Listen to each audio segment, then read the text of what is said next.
আপনারা জানেন যে এনসিপির মুখ্য সমন্বয়ক সার্জিদ আলম তার এই জুলাই গণঅভ্যুত্থানের যে ভূমিকা সেটা আসলে ভোলার মতো না। আর বাংলাদেশে এই সার্জিদের একটা বিষয় হচ্ছে, সার্জিদ আজকে ডিসি, ইএনও এবং এসপিদেরকে হুঁশিয়ারি দিয়ে বলেছেন যে বাংলাদেশে এই যে ডিসি, ইএনও, এসপি যারা ঘুষ খায় দুর্নীতিকে প্রশ্রয় দিচ্ছে এবং মাদক, গাঁজা এবং জুয়া তাদেরকে বৈধ দেওয়ার চেষ্টা করছে। কারণ আপনারা ঘুষ বন্ধ করুন, না হলে আপনাদের অবস্থা খারাপ হবে, এমনটাই তিনি বলেছেন। আসলেই এই বাংলাদেশে এই যে গণঅভ্যুত্থানের পরে আমরা দেখলাম যে রিকশাওয়ালা যখন চলে তখন কিন্তু তাদের কাছ থেকে আগে যে রাস্তাঘাটে টাকা দিয়েছে বা কোনো গাড়ি ঘুরি ধরলে পুলিশ যখন তাদেরকে ধরে, যখন তারা টাকা ছাড়ে না, 100, 200 বা 50 টাকা, 20 টাকা পর্যন্ত তারা নেয়।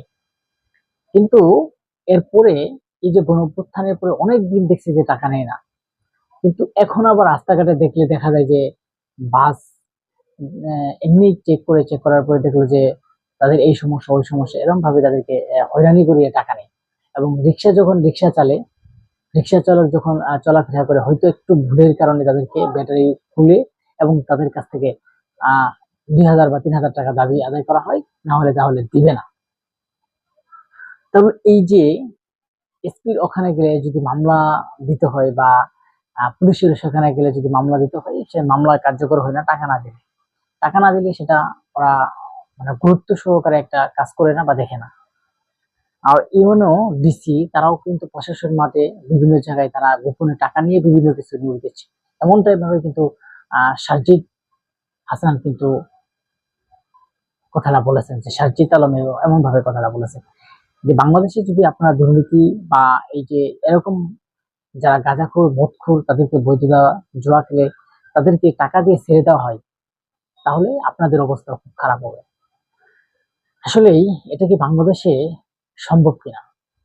আমি মনে করি এটা বাংলাদেশের জন্য সম্ভব।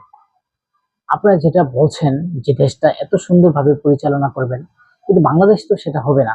কারণ এই বাংলাদেশের মানুষটা এমনই খারাপ, যখন একজন মানুষ মরে তাকে সাহায্য না করে তাকে কিন্তু ছবি তোলা বা ভিডিও করার চিন্তা করে। কারণ তিনি ভিউয়ের চিন্তা করে যে একজন মানুষ রাস্তায় মারা যাচ্ছে, তার জীবন চলে গেছে দুনিয়া থেকে, তাকে চিকিৎসা করার মতো লোক নাই, একটা ডাক্তার ওখানে নিয়ে যাওয়ার মতো লোক নাই।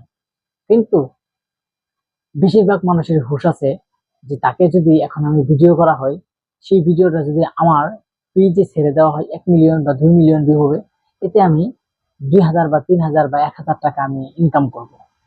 এই যে বাংলাদেশের একটা সমস্যা, সেই সমস্যার কারণে কিন্তু এই যে সার্জিদ আলমেরা যদি চেষ্টাও করে, তাও কিন্তু এটা প্রায় হবে না সম্ভব। কারণ তারা প্রকাশে দেখাবে যে না, তারা অনেক ভালো, যে যারা চাঁদা নিবে, যারা জোয়ারের বিরুদ্ধে যারা প্রশ্রয় দিবে, যাতে জুয়া খেলে যারা এবং গাঁজাখোর তাদেরকে যারা প্রশ্রয় দিবে, তাদেরকে আইনের আওতায় আনা হবে। কিন্তু আসলে সেটা কার্যকর হবে না।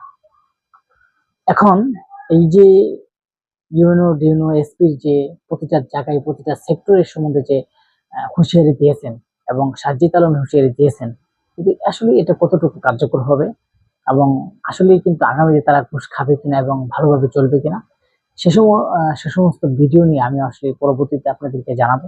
এবং আমার এই চ্যানেলটা সাবস্ক্রাইব না করলে অবশ্যই সাবস্ক্রাইব করে পাশে রাখবেন।